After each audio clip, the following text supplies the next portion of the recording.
할렐루야. 네, 오늘 참 좋은 날입니다. 하나님 항상 주님을 사랑하는 마음으로 예배드리는 우리들을 더없이 기뻐하시고 복 주시기를 원하십니다.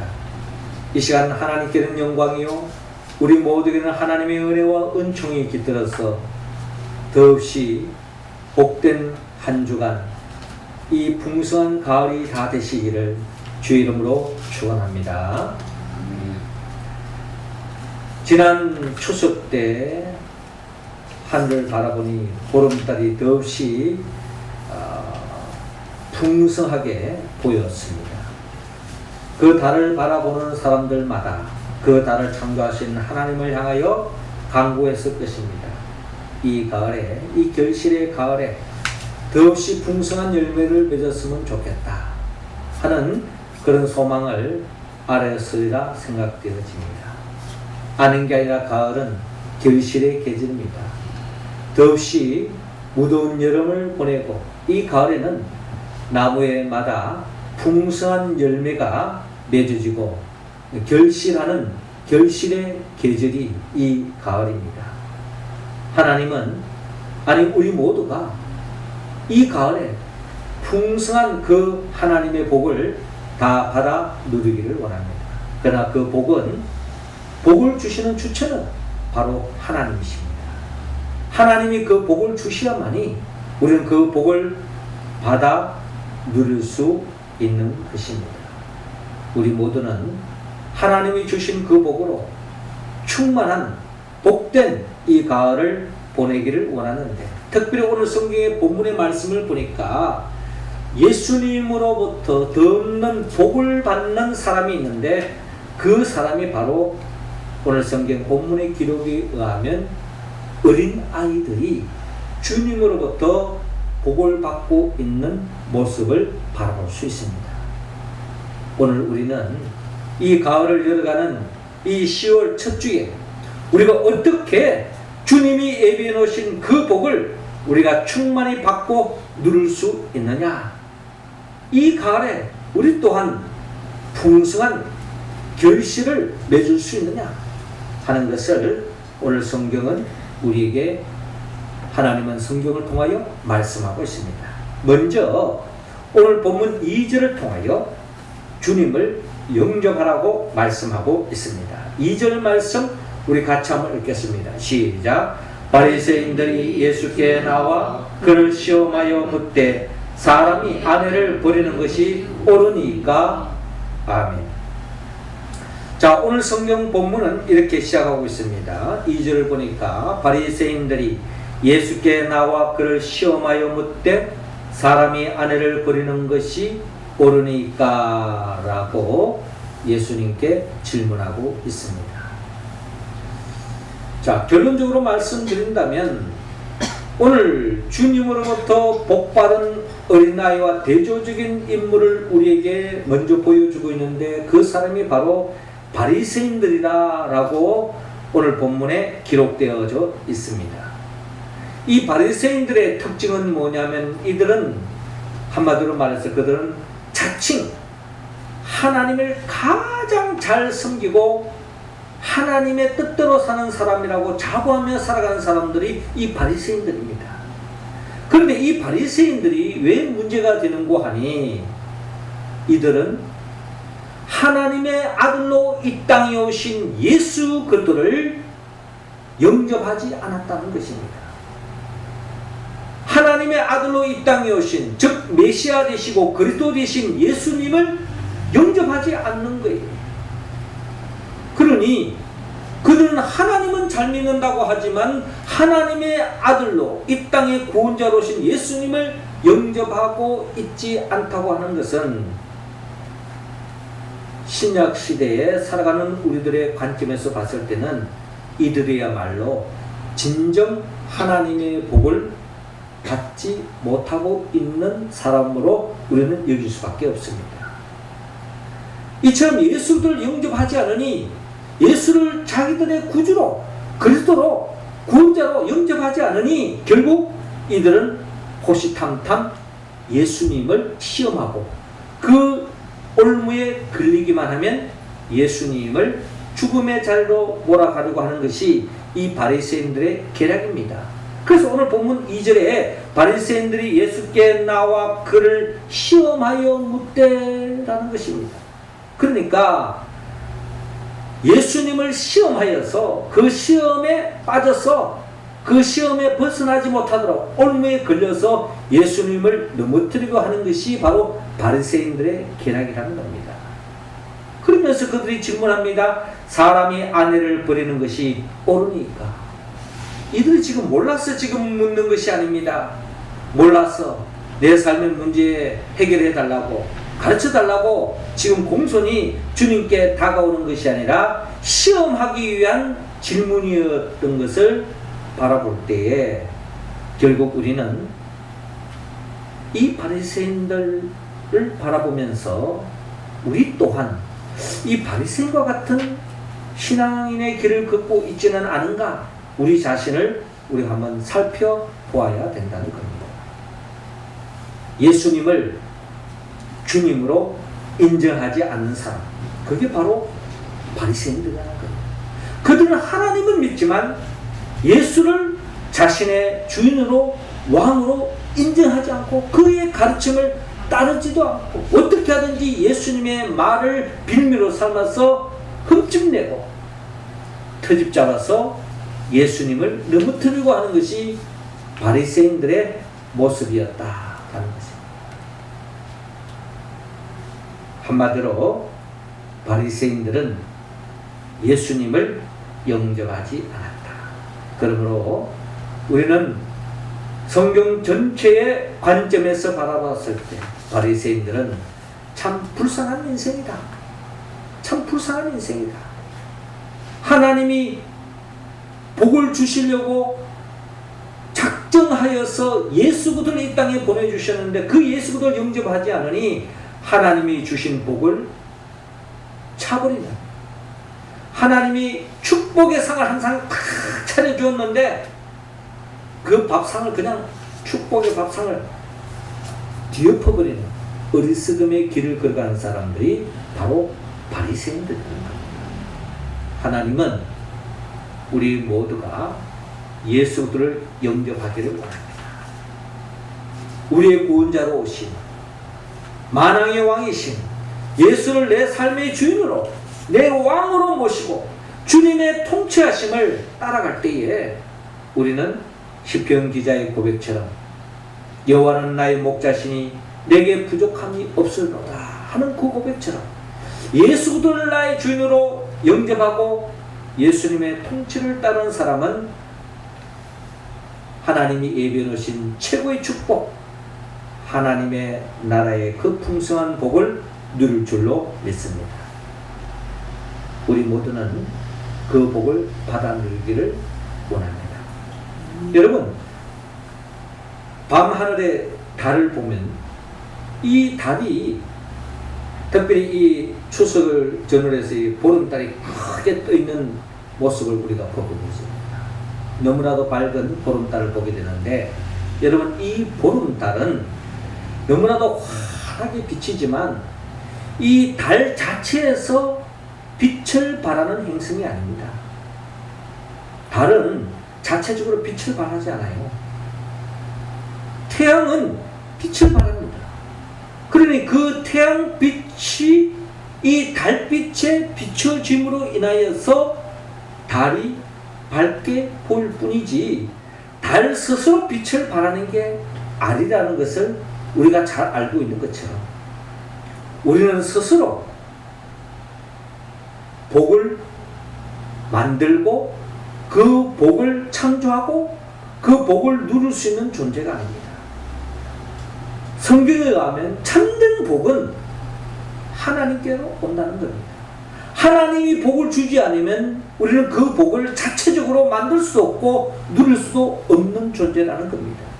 그렇기 때문에 참 복의 근원이 되시는 하나님께서 우리에게 복을 주실 때에 우리는 그 복을 받아 누릴 수 있다는 겁니다. 참빛 대신 예수님께서 우리에게 빛을 비춰주실 때에 우리는 그 빛으로 빛을 발할 수 있을 뿐 우리 스스로 빛을 발할 수 있는 존재가 아니라는 것처럼 우리 스스로 복을 만들고 복을 창조하고 또 복을 누릴 수 있는 존재가 아니라는 거죠. 그러므로 참 복의 근원이 되시는 주님께서 복을 주실 때야만이 우리가 그 복을 누릴 수 있는 것처럼 예수 그들을 영접하고 참빛 대신 참복 대신 주님을 영접한 자만이 진정한 복을 누릴 수 있다라는 것이 바로 성경을 통하여 우리에게 들려주신 하나님의 음성이요. 우리 또한 그런 고백 속에서 참 복이 되신 예수를 영접함으로 하나님의 나라의 복을 누리며 살아가는 우리 모두가 되기를 주의 이름으로 축원합니다. 이어 두 번째로 우리가 하나님이 예비해 놓으신 그 복을 충만히 받아 누리기 위해서는 주님께 순종해야 한다. 자, 9절 말씀 같이 한번 읽어볼까요? 시작. 그러므로 하나님이 짝지어 주신 것을 사람이 나누지 못할지니라 하시더라. 아멘. 자, 바리새인이 오늘 예수님께 질문한 질문이 사람이 아내를 버리는 것이 옳으니까 라는 질문을 통하여 예수님을 시험하려 하는데 예수님께서 이들의 마음을 읽으시고 예수님께서 3절에 모세가 어떻게 너희에게 명하였느냐, 율법을 통하여 모세오경을 통하여 한마디로 성경을 통하여 뭐라고 말씀하셨냐라고 먼저 바리새인들에게 되묻고 있습니다. 이때 바리새인들이 예수님의 이 질문에 답을 하면서 4절에 모세는 이혼 정서를 써주어 버리기를 허락하였나이다 라고 그렇게 대답하는 것입니다. 그러니까 모세가 기록된 율법에 의하면 특별히 신명기 24장 1절에서 4절에 보면 특별히 1절에 사람이 아내를 맞이하여 데려온 후에 그에게 수치된 일이 있음을 발견하고 그를 기뻐하지 아니하면 이혼 정서를 서서 그의 손에 주고 그를 자기 집에서 내보낼 것이요 라고 신명기 24장 1절에서 4절에 기록되어 있습니다. 한마디로 이혼이 가능하다라는 것을 보여주고 있는 거죠. 자, 그래서 이 바리새인들이 이렇게 모세에 의하면은 이혼 정서를 써줘 버리는 것을 허락하였습니다. 나름대로 사유가 있는 거죠. 하나님이 기뻐하지 않은 일을 남편이나 아내가 했을 때에 결국 그것이 근거가 되어서 이혼할 수 있다라는 그런 조항을 모세가 밝혔기 때문에 결국 이혼이 가능한 것이 아니냐라는 이야기를 하는 것입니다. 자, 그때에 예수님께서 5절에 이렇게 말씀합니다. 예수께서 그들에게 이르시되 너희 마음이 완악함으로 말미암아 이 명령을 기록하였거니와. 그러니까 너희 마음이 완악함으로 말미암아 이 명령을 기록하였다 하는 이 말씀의 의미는, 자, 모세가 이혼을 나름대로 사유가 있을 때의 가능성을 열어놓아서 나름대로 이혼의 가능성을 열어놨는데, 그것은 그렇게 하게 된 배경은 사람들이 완악함으로 죄를 짓고 죄에 빠졌기 때문에 남편이 잘못된 길을 걸어갔다든지 아내가 잘못된 길을 걸어갔을 때에 이혼의 가능성을 열어놓았을 뿐이지, 주님께서 하고자 하는 것은 결국 하나님이 짝지어준 남편과 아내는 이혼하는 것을 하나님이 원치 않았다는 것을 밝히고 있습니다. 6절에 창조 때로부터 사람을 남자와 여자로 지었으니 이러므로 사람이 그 부모를 떠나서 그 둘이 한 몸이 될지니라. 이러한 적 이제 둘이 아니요 한 몸이니 그러므로 하나님이 짝지어 주신 것을 사람이 나누지 못할지니라 라고 주님께서 말씀합니다. 이 말씀은 창세기 2장 24절에 근거해서 주님이 지금 말씀하고 있는 거예요. 이러므로 남자가 부모를 떠나 그의 아내와 합하여 둘이 한 몸을 이룰지로다. 이것이 하나님이 가정을 세워주고 부부가 결혼하게 한 하나님의 창조의 뜻이요 목적이라는 것입니다. 그러니까 둘이 한 몸을 이루기 때문에 하나님은 이혼하는 것을 원치 않습니다. 하나님의 뜻대로 세움받은 사람이라면, 정상적인 사람이라면, 죄를 범하지 않았다면 영원히 한 몸이 되어서 영원히 행복한 가정을 이루는 것, 이것이 바로 하나님의 뜻이라는 것입니다. 그런데 이혼이 나오게 된 이유가 뭐냐? 사람이 죄를 짓고 완악하고 하나님이 기뻐하는 일을 하지 않았기 때문에 부득이 이혼 제도가 나올 수밖에 없었다라는 것을 우리에게 밝히고 있습니다. 자, 이런 말씀을 하는 목적은 뭐냐? 하나님, 예수님은 결국 우리 모두가 하나님의 뜻, 하나님의 그 본뜻을 잘 헤아려서 그 하나님의 뜻을 이루며 사는 것이 진정한 축복의 길이다 라는 것을 우리에게 말씀하고 있는 것입니다. 사람이 죄를 짓고 범죄하고 완악해짐으로 인하여서 결국 많은 사람들이 자신의 욕망을 채우고 또 그 욕망을 쫓아가다가 결국 아내로서 남편으로서의 삶을 살지 못하고 죄를 지었기 때문에 결국 이혼의 길을 들어가는데, 그것은 하나님이 원하는 삶의 모습이 아니라는 것을 우리에게 말씀하는 거예요. 그러므로 우리는 매 순간순간 하나님의 원래의 뜻을 헤아리고 그 하나님의 뜻대로 사는 것이 가장 축복의 지름길이라는 것을 여러분들이 깨닫고 우리 모두가 철저히 하나님의 말씀에 순종의 길을 걸어가서 하나님이 예비해 놓으신 그 복을 받아 누릴 수 있기를 주의 이름으로 축원합니다.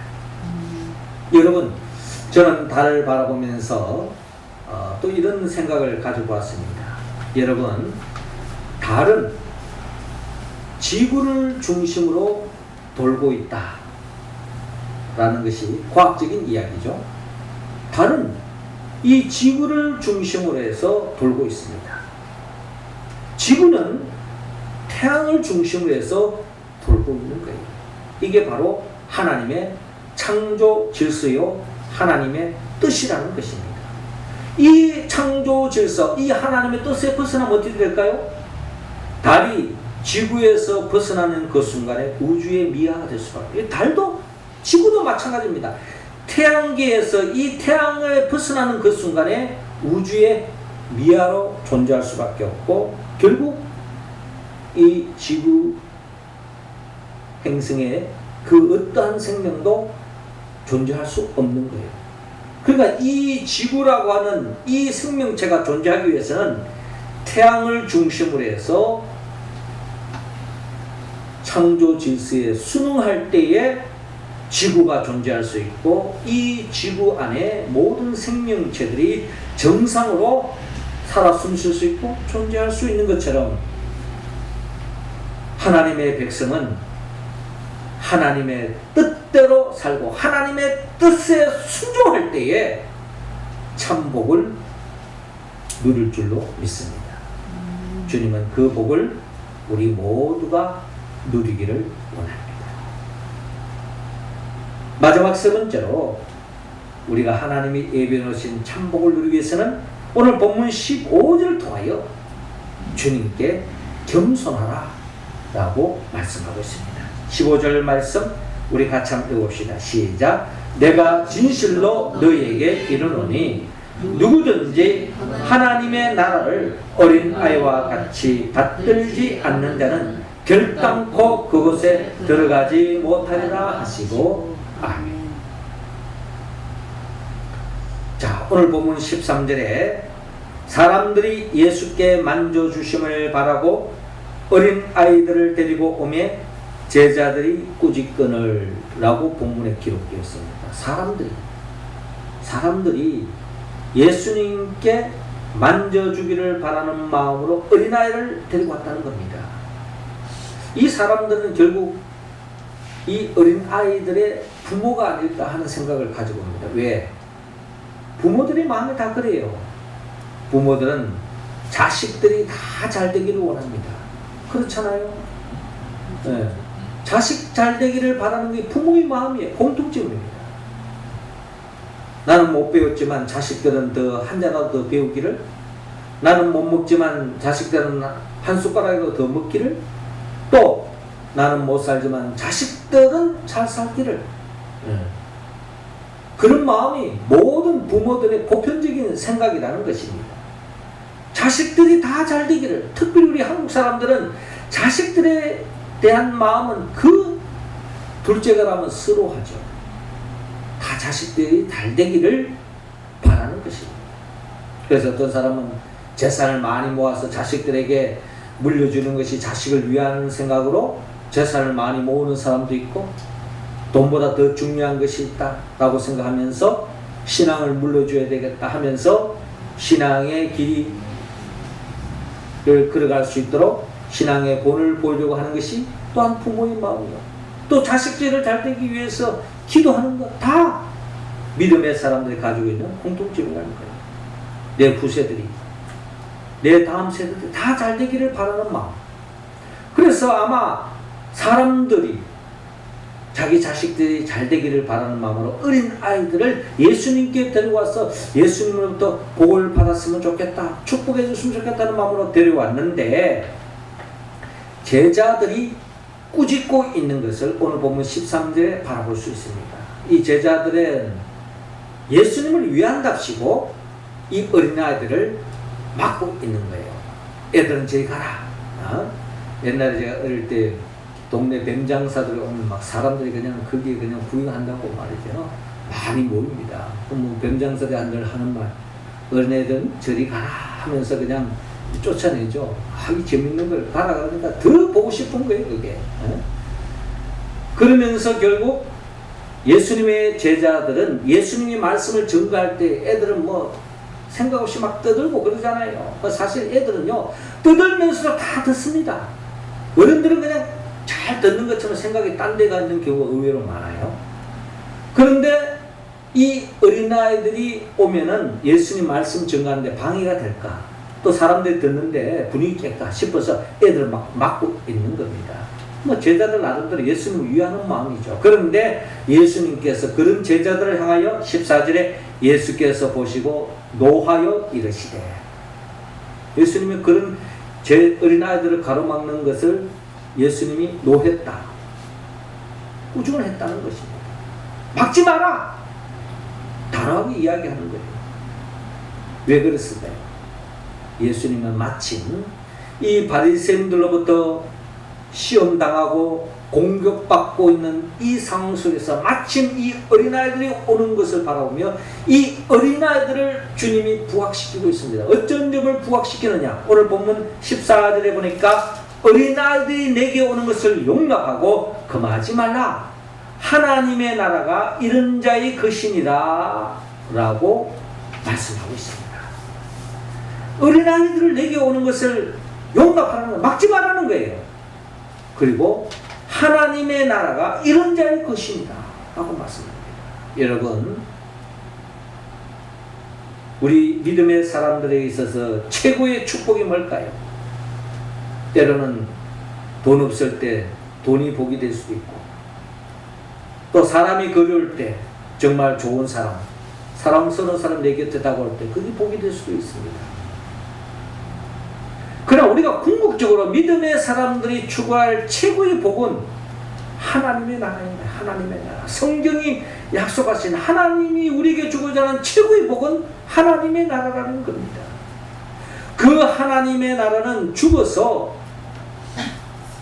천국 가는 하나님의 나라는 말할 것도 없고, 이 땅에 살아가면서 그 하나님의 나라를 이 세상 속에, 일상 속에서 누리는 것, 이것이야말로 우리가 신앙생활하는 목적이요, 교회생활하는 목적이요, 하나님을 믿는 최고의 목적이 바로 여기 있다는 겁니다. 하나님의 나라를 사는 것, 죽어서 영원히 사는 것뿐만 아니라 이 땅에서 그 하나님 나라를 미리 맛보고 살아가는 것, 이게 바로 우리가 누려야 할 최고의 복이라는 겁니다.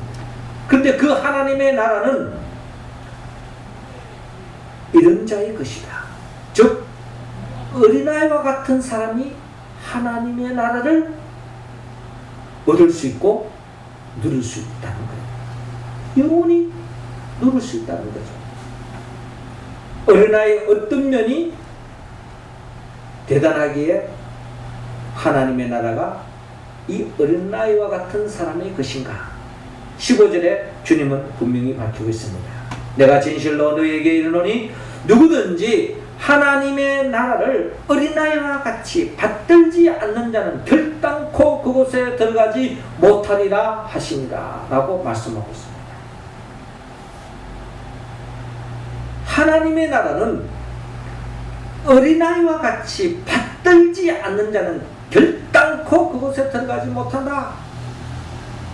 어린아이 같은 사람이 아니면은 하나를 볼 수 없고 들어갈 수도 없고 그 하나님의 나라를 맛볼 수도 없다는 것입니다. 어린아이와 같이 받드는 자만이 하나님의 나라를 누릴 수 있다. 최고의 복을 누릴 수 있다. 하나님이 우리에게 다 복 주기를 원합니다. 최고의 복을 주기를 원합니다. 어떤 사람이 그 복을 받아 누리느냐? 어린아이같이 받드는 자. 받든다는 게 뭘까요? 한마디로 마음이 열려져 있는 사람, 수용하는 사람, 받아들이는 사람. 하나님의 복을 받아들이기 위해서 마음이 열려져 있는 사람, 그릇이 준비되어 있는 사람. 어린아이들은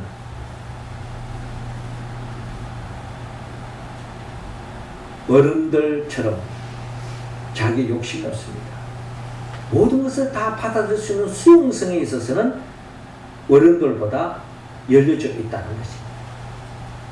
그러니까 하나님이 우리에게 복을 주기로 원하는데 그 복을 받으려고 하는 마음의 자세가 안 되어져 있는 사람은, 한마디로 겸손하지 않은 사람은 그 복을 다 차버리고 만다는 거죠. 그러니까 하나님 복을 누릴 수 없는 거예요. 우리의 삶에 최고의 복, 그것은 우리의 노력으로 얻어지는 것이 아닙니다. 최고의 복은 하나님이 우리에게 주시는 거예요. 여러분, 우리가 살아가는 삶 속에 최고의 것이 뭘까? 가시적으로 가장 최고의 것은 저는 생명이 아닌가 하는 생각을 가지고 살아가는 데 있었어요. 우리의 생명, 그걸 우리가 만들어서 그 생명을 얻고 살아가는 사람 아무도 없을 거예요. 하나님이 우리에게 주신 거예요. 그저 주신 거예요. 하나님이 주신 이 생명, 우리는 받아음으로 그 생명을 누리고 삶을 이어갈 수 있는 것입니다. 또한 우리가 여러분 쉽게 잊고 살지만 우리가 여러분 공기, 이 산소가 없다면 우리가 숨쉬고 살아갈 수가 없어요. 우리가 살기에는 밥을 먹어야 되지, 돈이 있어야 되지, 뭐 자꾸 그런 걸 자꾸 논하지만 사실 우리가 산소가 끊겨지고 공기가 더 이상 숨 쉴 수 없다면 그 순간에 죽는 거예요. 우리가 산소를 만들고 공기를 만들어서 지금 살아가는 사람 누가 있습니까? 사실 우리의 삶에 가장 중요한 것은 다 하나님이 우리에게 그저 주신 거예요. 하나님이 주신 것입니다. 최고의 축복, 하나님의 나라도 하나님이 주시는 거예요. 우리의 노력으로 얻을 수 있는 게 아닙니다. 우리 힘으로 땀으로 얻을 수 있는 게 아니에요. 하나님이 우리에게 그저 주시는 겁니다. 그 복을 누가 누리느냐? 가장 순수한 사람, 어린아이같이 겸손한 사람이 그 복을 누릴 수 있다는 겁니다. 교만한 사람, 내가 최고다, 내 잘났다 하는 사람은요, 결국 하나님이 예비해 놓으신 그 복을 받아 누릴 수 없다 하는 것입니다. 바리새인들이 바로 그런 사람들이라는 겁니다. 그러나 주님이 오늘 복을 아끼지 않으시고 복을 받은 어린아이들은 주님이 주시는 그 복을 충만히 받았다. 우리 모두가 바리새인과 같은 그런 교만한 사람이 아니라 겸손한 어린아이 같은 모든 것을 하나님으로 주시는 것을 받아들이는 심정을 가진 우리 모습이 되어서 그 복을 받아 누릴 수 있기를 원합니다. 저는 우리가 달을 볼 때마다 또 생각나는 게 있는데요. 여러분, 보름달은 영원히 보름달로 존재하지 않습니다. 보름달이 되는 그 순간부터 점점 기울어져서 어느 날 초생달로 기울어지는 것이 달의 모습입니다. 그런데 여러분, 초생달도 영원히 초생달로 머물러 있지 않죠? 시간이 가면 금음달로, 또 상현달로, 또 더 나아가서 어느 날 꽉 찬 보름달로 변화되는 것을 볼 수 있습니다. 그러니까 뭔가 꽉 찬, 자기 것으로 꽉 찬 사람은 더 이상 받을 것이 없어요. 결국 비워질 수밖에 없습니다. 그러나 텅 비어진 초생달 같은 인생은 하나님이 부어주시면 꽉 찬 보름달로 나아가는 것을 볼 수가 있는 거죠. 그래서 사도 바울도 나중된 자가 먼저 되고 먼저 된 자가 나중되는 역사가 일어나는 거예요. 우리가 신앙생활할 때 자칫 잘못하면 내가 뭔가 다 된 것처럼 교만한 사람은 점점 멸망길로 갈 수밖에 없습니다. 신앙 연조가 중요한 게 아니에요. 신앙이 깊을수록, 성경에 대해서 많이 알면 알수록, 세상에 대해서 많이 알면 알수록 우리는 하나님이 주고자 하는 것을 채우지 못하는 그런 불행을 겪을 수 있다니까요. 그러니까 세상적인 경험, 또 세상적인 내 나름대로의 그 지식이 하나님의 복을 차버리는 경우도 있을 수 있다는 거예요. 그러므로 우리 모두는 초승달과 같이 겸손한 마음, 하나님이 것이라면 모든 것을 다 받아들일 수 있는 겸손한 텅 빈 마음을 가져서 하나님이 예배해 놓으신 그 복을 다 받아 누릴 수 있기를 주님은 원하고 있습니다. 사랑하는 성도 여러분, 주님은 이 가을에 우리 모두가 하나님이 예배해 놓으신 그 복을 일상 속에 충만히 받아 누리기를 원합니다. 그러기 위해서는 우리가 주님을 영접해야 됩니다. 예수 믿을 때 예수를 나의 왕으로, 목자로 한번 인정함으로 끝나서는 안 합니다. 주님 오시는 그날까지 예수님은 내 삶의 주인으로, 왕으로 모실 뿐만 아니라 예수님이 내 삶의 모든 것이라고 고백해야 되는 겁니다. 그런 삶에 하나님은 진정한 복을 안겨주신다는 겁니다. 내가 가지고 있는 물질, 내가 가지고 있는 그 모든 것이 다 잃는다 할지라도 주님으로 인하여 만족할 수 있는 사람, 그 사람이 복을 받는다는 거죠. 그리고 매 순간순간 하나님의 말씀이라면, 뜻이라면 그 말씀에 순종해 가는 사람, 그 사람이 복을 받는다는 겁니다. 그리고 어린아이 같이 겸손한 사람, 그 사람이 바로 오늘 본문에 어린아이들이 복을 받았던 것처럼 이 시간 우리에게 복을 주실 줄로 믿습니다. 그런데 이 말씀에 우리가 응답해야 하는데 우리의 의지와 결단은 부족합니다. 성령이 도와주지 않으면 우리는 결코 영접할 수 없고 순종할 수 없고 겸손할 수가 없습니다.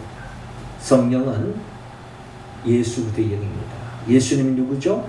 예수님은 우리를 위하여 천지 만물을 창조하시고 아담과 하와가 죄를 지음으로 말미암아 하나님 복을 다 차버리고 저주와 멸망길을 달려가는 우리들을 다시 복된 인생길로 세워주기 위하여 예수님이 친히 인간의 몸으로 오셔서 우리의 죄를 다 대신 짊어지고 십자가에 못 박혀 죽었어요. 그리고 죽은 자 가운데 3일 만에 부활하시고 성천하시고 지금도 우리에게 성령을 보내주시기 원해요. 그 성령의 도우심으로 하나님 말씀에 응답하며 나아가는 사람들에게 하나님의 나라를 맛보게 하고 영원한 천국으로 인도하기 위하여 장차 재림하여 오실 분이 바로 예수 그리스도인 겁니다. 그분의 영 보혜사 성령의 도움을 받았어. 내 힘으로는 할 수 없지만 성령의 도우심으로 주님을 영접하고 주의 말씀에 순종하고 어린아같이 겸손한 마음을 가져서 하나님이 이 10월에 우리의 인생길에 주고자 하는 그 복을 충만히 받아 누리는 풍성한 가을의 삶을 살아가는 우리 모두가 되기를 주님으로 축원합니다. 기도드리겠습니다. 하늘에 계신 우리 아버지, 이 시간 우리 한 사람 한 사람 성령의 기름을 부어주시고 성령 충만함으로 예수님을 내 삶의 왕으로 영접하고 주의 말씀에 철저하게 순종하며 주의 뜻대로 살 뿐만 아니라 어린아이같이 겸손한 심령이 되어서 하나님이 예비해 놓으신 그 충만한 복을 일상 속에 누리며 살아가는 우리 모두가 되게 하소서. 예수님의 이름으로 기도합나이다. 아멘.